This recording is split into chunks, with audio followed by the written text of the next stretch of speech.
고요한 일상 속 여러분의 마음에 참된 평안과 희망을 주는 소식은 무엇이었나요? 오늘 우리는 세상에서 가장 기쁜 소식, 바로 복음에 대해 깊이 이야기 나누고자 합니다.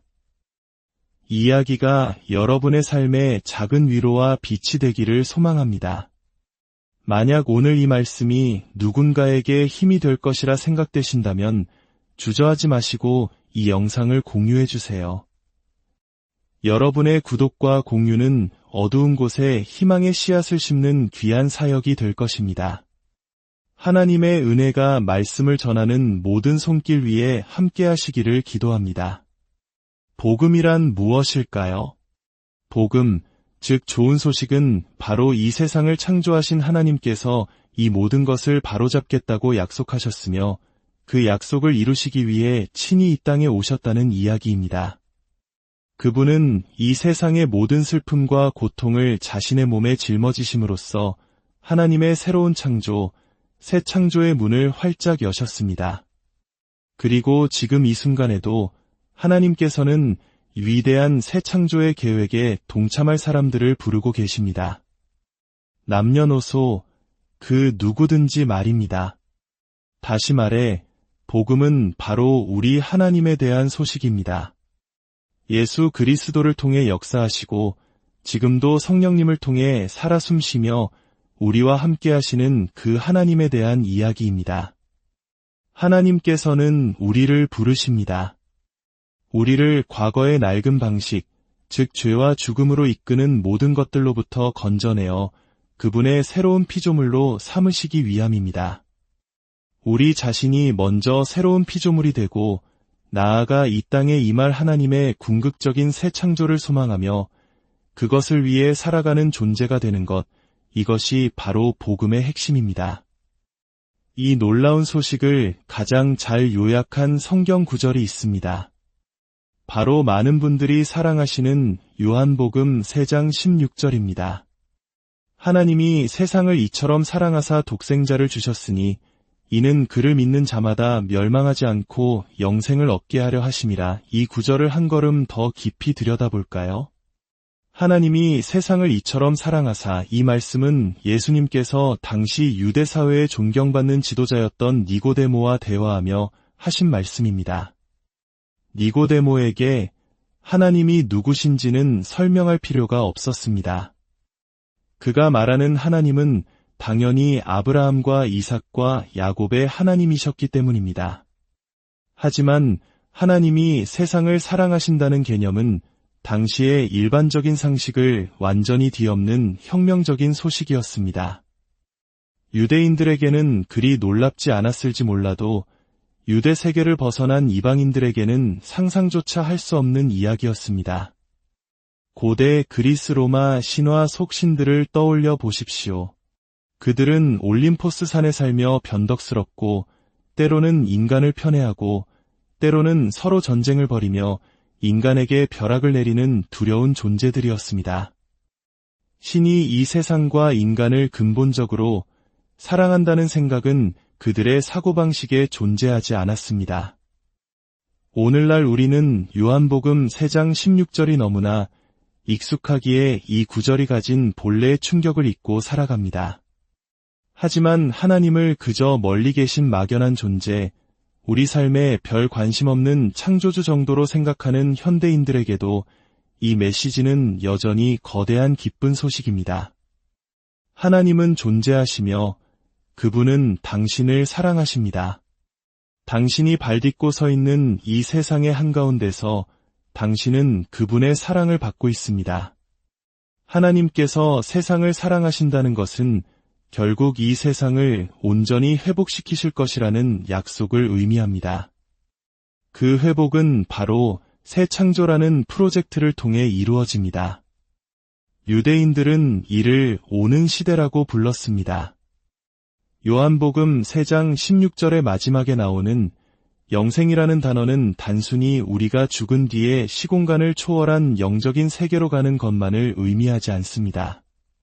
그것은 바로 하나님의 새로운 시대, 신약 성경이 말하는 새 하늘과 새 땅에 속한 삶을 의미합니다.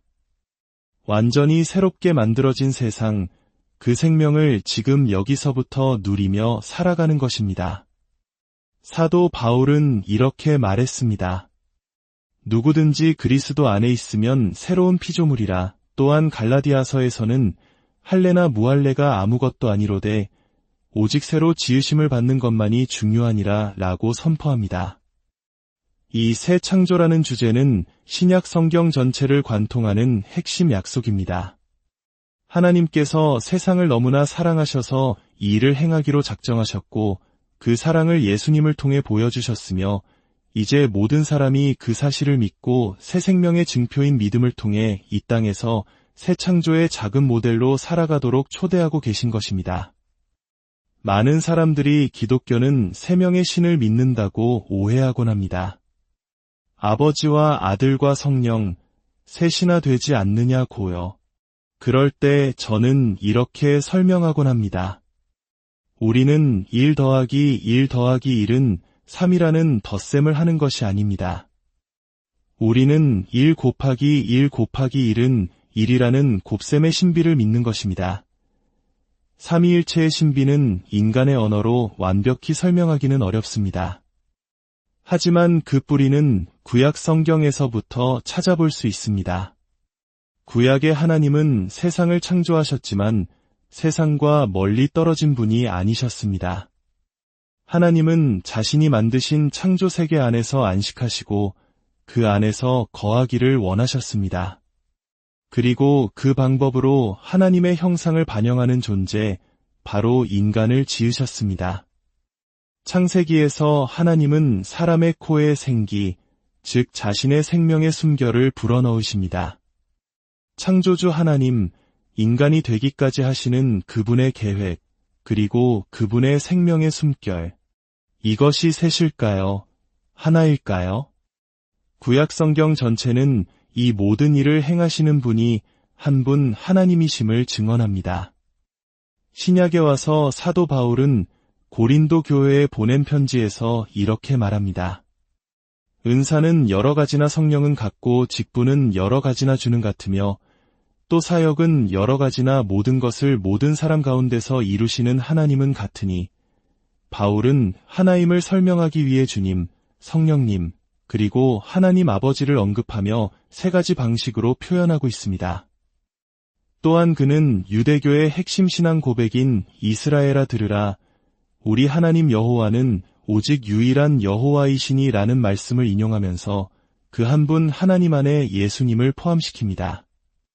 우리에게는 한 하나님 곧 아버지가 계시니 만물이 그에게서 났고 우리도 그를 위하여 있고 또한 한 주 예수 그리스도께서 계시니 만물이 그로 말미암고 우리도 그로 말미암아 있느니라. 이것은 예수님을 또 다른 신으로 추가하는 것이 아닙니다. 한 분 하나님을 바라볼 때 우리는 그분이 아버지이시자 동시에 아들이심을 발견하게 된다는 고백입니다. 그리고 성령님 역시 그 한 분 하나님 안에서 우리와 함께 하십니다. 이것은 단순한 수학이나 논리로 이해할 수 있는 영역이 아닙니다. 오히려 태양과도 같습니다. C.S. 루이스는 이렇게 말했습니다. 나는 태양이 떠올랐다는 사실을 믿는 것처럼 하나님을 믿는다. 태양을 직접 보기 때문이 아니라 태양으로 인해 다른 모든 것을 볼 수 있기 때문이다. 삼위일체 하나님에 대한 믿음은 세상을 이해하는 빛이 되어줍니다. 요한복음 3장 16절은 이어서 말합니다. 그를 믿는 자마다. 믿음은 이 모든 좋은 소식에 대한 우리의 응답입니다. 신약 성경 전체에서 믿음의 역할은 매우 중요합니다. 예수님께서 병든 자를 고치셨을 때 따라 내 믿음이 너를 구원하였느니라 라고 말씀하셨습니다. 베드로가 물 위를 걷다가 의심하여 빠져들어갈 때 믿음이 작은 자여 왜 의심하였느냐 라고 하셨습니다. 믿음은 단순히 지적인 동의를 넘어섭니다.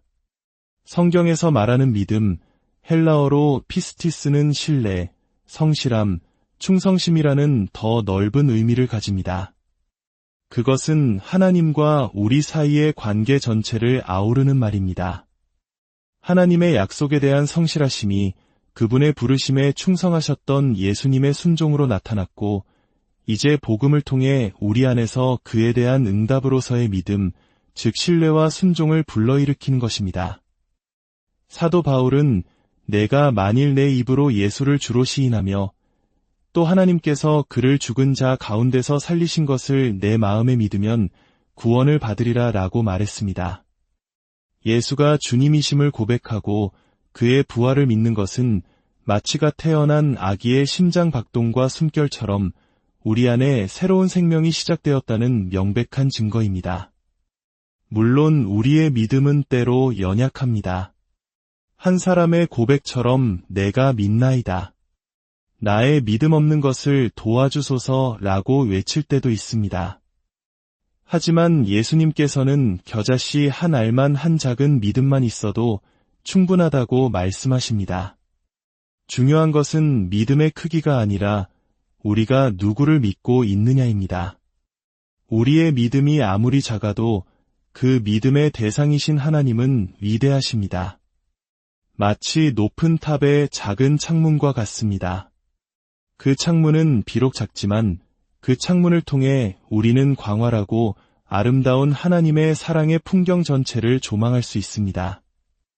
여러분의 마음속에 있는 아주 작은 믿음의 씨앗이 영혼의 쉼터가 되는 거대한 나무로 자라나기를 축복합니다. 마지막으로 요한복음 3장 16절은 경고의 메시지도 담고 있습니다. 믿지 않는 자는 멸망할 것이라고 말입니다. 이 멸망이라는 단어는 신학적으로 많은 논쟁을 낳았습니다.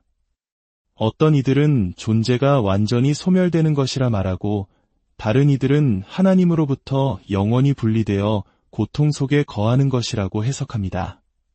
C.S. 루이스의 나니아 연대기 마지막 권에서 나니아의 동물들 중 일부는 사자 아슬란의 통치를 거부합니다. 그러자 그들은 말하는 능력을 잃고 평범한 짐승으로 돌아가 버립니다. 이것은 아마도 루이스가 생각한 멸망의 모습일 것입니다. 한때 하나님의 형상을 지닌 존귀한 존재였으나 스스로 그것을 포기함으로써 그 존귀함을 잃어버린 상태. 이것은 참으로 비극적이고 슬픈 일입니다.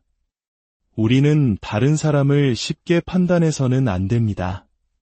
성경은 다른 사람이 아닌 바로 우리 자신을 먼저 살피라고 권고합니다. 너희는 믿음 안에 있는가 너희 자신을 시험하고 너희 자신을 확증하라. 나의 믿음이 진실한지 혹시 거짓된 제자의 모습으로 살고 있지는 않은지 늘 스스로를 돌아보아야 합니다. 그러나 이 모든 경고의 끝에 성경은 다시 한번 활짝 열린 초대의 문을 보여줍니다. 영접하는 자 곧 그 이름을 믿는 자들에게는 하나님의 자녀가 되는 권세를 주셨으니 이 초대는 전 세계를 향한 환영입니다. 예수님은 두 팔을 벌려 누구든지 오라고 말씀하십니다. 유대인이나 헬라인이나 종이나 자유인이나 남자나 여자나 다 그리스도 예수 안에서 하나입니다. 이것이 바로 복음이 진정으로 기쁜 소식인 이유입니다. 오늘 나눈 이 복음의 이야기가 여러분의 삶에 진정한 평화와 흔들리지 않는 희망의 다이 되기를 간절히 기도합니다. 아버지 하나님의 무한하신 사랑과 우리 주 예수 그리스도의 은혜와 우리 안에 거하시며 힘주시는 성령님의 교통하심이 여러분 모두와 항상 함께 하시기를 축원합니다.